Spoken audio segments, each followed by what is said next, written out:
मैं तुमको तुमको अभी नहीं ले जाएंगे बाहर, कुछ दिन बाद ले करके जाएंगे। हेलो एवरीबॉडी, कैसे हैं आप लोग। सबसे पहले तो जिन्होंने मुझे सब्सक्राइब कर रखा है उनको हृदय से आभारी। और तो कभी इस वक्त तो किसी ने भी नए सब्सक्राइबर ने मुझे सब्सक्राइब नहीं किया है, बहुत दिन से ही एकदम ब्रेक लगा पड़ा है। और ये जो मेरे नन्हे मुन्ने से खाना है ना, ये मेरा बहुत बड़ा कुटुंब है। किसी दिन मैं दिखाऊंगी, वीडियो बनाऊंगी। तो ये मुझसे बोलते हैं कि हमको ना बाहर घुमाने के लिए ले चला करो, लेकिन ना मुझे डर लगता कहीं इनको नज़र ना लग जाए। देखना कितने सुंदर से मेरे नन्हे मुन्ने से कान्हा जी। और 4-5 दिन से ना मेरी बिल्कुल भी तबीयत ठीक नहीं है, मुझे बहुत तेज़ बुखार भी आ रहा है और कोल्ड भी हो रहा है, तो मेरी तो आवाज़ भी नहीं निकली। मैं तो वैसे भी ना बहुत ही कम बोलती हूँ, और लेकिन इस वजह आज तो मेरे जो गला है ना एकदम ही जाम हो गया है, सड़क में जैसे जाम लगता है। तो मैं बोल नहीं पा रही हूँ, लेकिन फिर भी मैंने कहा चलो कोई भी कंडीशन हो, हर कंडीशन में मैं अपना वीडियो बना करके दिखाऊंगी। और मेरा मोबाइल भी आजकल बहुत ज़्यादा बिज़ी रहने लगा है, क्योंकि ना मेरे यहाँ पर ना इंटरनेट की बहुत ज़्यादा प्रॉब्लम होती है। तो जब मेरे बच्चे काम करते हैं ना मोबाइल पर, उनका इंटरनेट का ख़त्म हो जाता है, तो फिर मेरे मोबाइल में मेरे बच्चों ने इसमें सेट कर रखा है। तो परसों रात में 3 बजे मेरी बेटी मेरा मोबाइल मांगने लगी। मुझे तो मालूम भी नहीं था कि कहाँ मेरा मोबाइल रखा, क्योंकि ना मैं रख करके एकदम ही भूल जाती हूँ। फिर मैंने कहा फ़ोन मिला करके देख लेना, तो मिल गया। वैसे मैं मोबाइल पर ना किसी से भी नहीं बात करती हूँ, मुझे ना बात कर ही नहीं जाती। मैं जबलपुर जाऊँगी तो मैं अपने किसी फ्रेंड का तो नंबर ले करके आऊँगी और फिर मैं उससे बात करती रहा करूँगी, क्योंकि मुझे ना अपने मायके जाए हुए भी बहुत बहुत दिन हो जाते हैं, और अब तो 1.5-2 साल हो गया। और जब मुझे अपने घर की बहुत ज़्यादा याद आने लगती है ना, बहुत ज़्यादा से भी ज़्यादा, तो तभी मैं बीमार पड़ जाती हूँ। तो आज ना मैं जो टॉपिक लेकर के आई हूँ वो मैरिज रजिस्ट्रेशन से रिलेटेड लेकर के आई हूँ।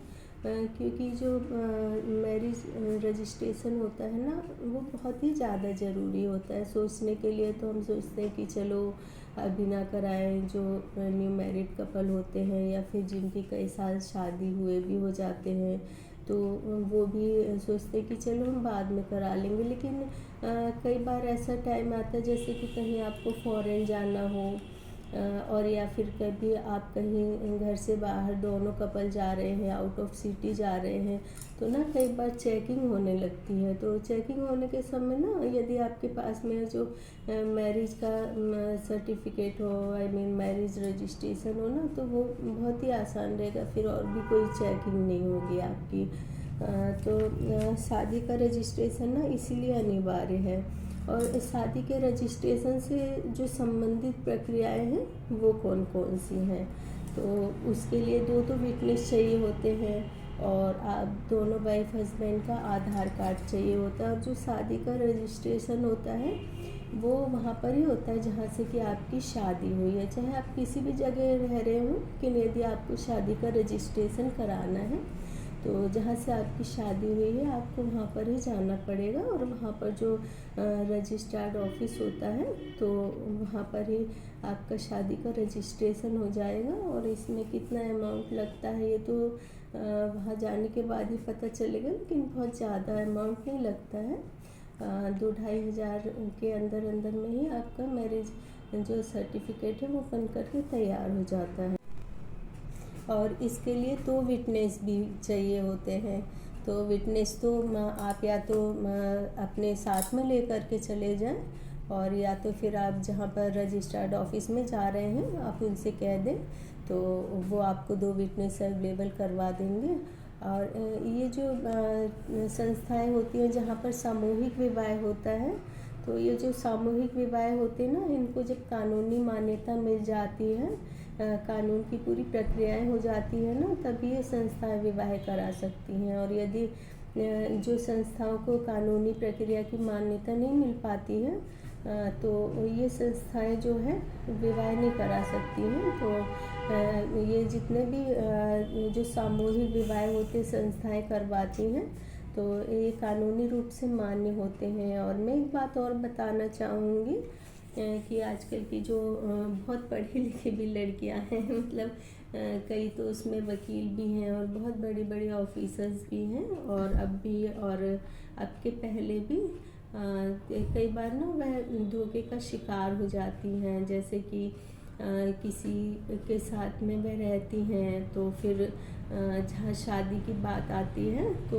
वो विश्वास दिलाने के लिए मंदिर में ले जाते हैं और मंदिर में ले जा कर के जैसे हिंदू रीति रिवाज होता है ना उस तरह से पूरी शादी हो जाती है।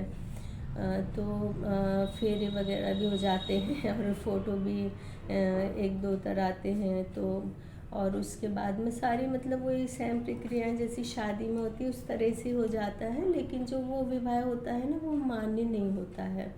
क्योंकि जब तक कानूनी रूप से या फिर समाज के लोग मिलकर के जो विवाह नहीं कराते ना वो विवाह कभी भी मान्य नहीं होता। और इस तरह का जो विवाह होता है ना इसमें ज़्यादातर जो लड़के होते हैं वो चीटिंग ही करते हैं, क्योंकि वो इन शर्तों पर ही आपके साथ विवाह कर लेते हैं कि आप विश्वास कर लें, लेकिन ये जो विवाह होता है ना ये झूठा होता है।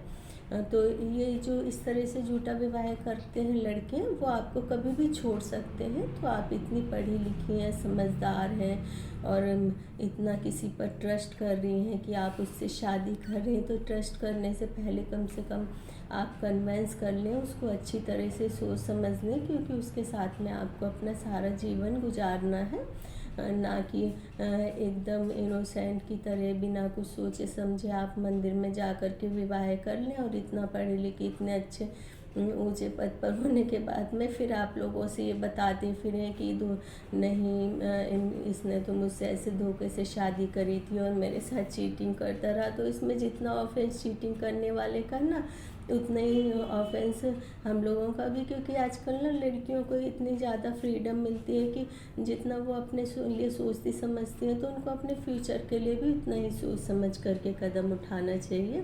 और जो ये 7 फेरे वाली रस्में होती हैं और ये जो सामाजिक विवाह होता है ये तो बहुत ज़्यादा ज़रूरी होता है, लेकिन इस विवाह के बाद भी जो होता है ना रजिस्ट्रेशन बहुत ज़्यादा अनिवार्य होता है। तो रजिस्ट्रेशन बहुत ही ज़्यादा आवश्यक होता है, इसको इसलिए भी कराना चाहिए क्योंकि कई बार ऐसा होता है कि लड़के की तरफ से या लड़की की तरफ से आपको पता भी नहीं चलता है और तलाक ले लेते हैं। तो आपके पास में यदि ये रजिस्ट्रेशन वाले सारे पेपर्स होंगे तो वो आपसे एक तरफ़ा तलाक नहीं ले सकता है। और ये जो विवाह होता है कई लीगल तरीके से दूसरे धर्म में जाकर विवाह करते हैं, तो वो एक धर्म का तो आपको मालूम है कि उस धर्म में जाकर के यदि कोई मैरिड मेल या फीमेल है तो वो शादी कर सकते हैं, लेकिन उसके अलावा भी एक धर्म होता है जिसमें जाकर के जो है मैरिड मेल या फीमेल बिना तलाक दिए अपने को उस जो रिलीजन में कन्वर्ट करके शादी कर सकते हैं। और मैं उस धर्म के बारे में नहीं बताऊंगी। और यदि आप हिंदू मैरिज एक्ट लॉ की बुक में जा कर के देख लीजिए तो उसमें आपको पता चल जाएगा। लेकिन इस तरह से तो शादी करना बिल्कुल भी ना तो लीगल माना जाता है और ना समाज के तौर तरीके से अच्छा माना जाता है और ना ही पारिवारिक तरह से अच्छा माना जाता है। और मैं एक बात और कहना चाहूँगी कि लॉ से रिलेटेड जो महात्मा गांधी जी ने कहा था वकीलों के पेशे को कुछ वो वुमेन के पेशे से रिलेटेड करके कहा था। तो ये जो भी आप लॉ की बुक में देखेंगे तो आपको बहुत आसानी से मिल जाएगा। लेकिन जो मुझे वो महात्मा गांधी जी का जो सिद्धांत था वो लॉ के अगेंस्ट ही जाता है, लेकिन उसको पेशा कहा गया कि लॉ का पेशा मतलब इस तरह का भी होता है। तो वो मुझे नहीं अच्छा लगा, क्योंकि जो महिलाएं होती हैं उनको किसी भी गर्त में गिराने के लिए जो सबसे बड़ा हाथ होता है ना वो पुरुष प्रधान ही का होता है, वही करते हैं। तो और भी उनके जो कई सिद्धांत हैं ना वो मुझे बिल्कुल नहीं अच्छे लगे, क्योंकि वो कहने को तो उन्होंने विदेश से वकालत की थी क्योंकि कोई भी जो महिला होती है ना, वो अपने आप में खुद ही मजबूत होती है, और यदि आप उसे मान प्रतिष्ठा दे रहे हैं तो बहुत अच्छी बात है। और यदि आप उसे बहुत ज़बरदस्ती का कोई दुनिया दिखावे के लिए उसे मान प्रतिष्ठा दे रहे हो, तो जो वुमेन है उसको इसकी ज़रूरत नहीं है। और मैं ये कहना चाहूँगी कि जो भी समाज में महिलाएं होती हैं तो महिलाओं का आदर सम्मान इज्जत ज़रूर करना चाहिए, वो चाहे आपकी पत्नी हो, आपकी बहन हो, या रिश्ते में कुछ भी हो, क्योंकि सबसे पहले तो वो एक महिला है। तो आपको सभी महिलाओं का जो है इज्जत और मान सम्मान करना चाहिए। और मैं एक बात और फिर से कहना चाहूँगी कि जो भी शादीशुदा मैरिड कपल हैं, तो वो अपना जो शादी का रजिस्ट्रेशन है वो अवश्य कराएं।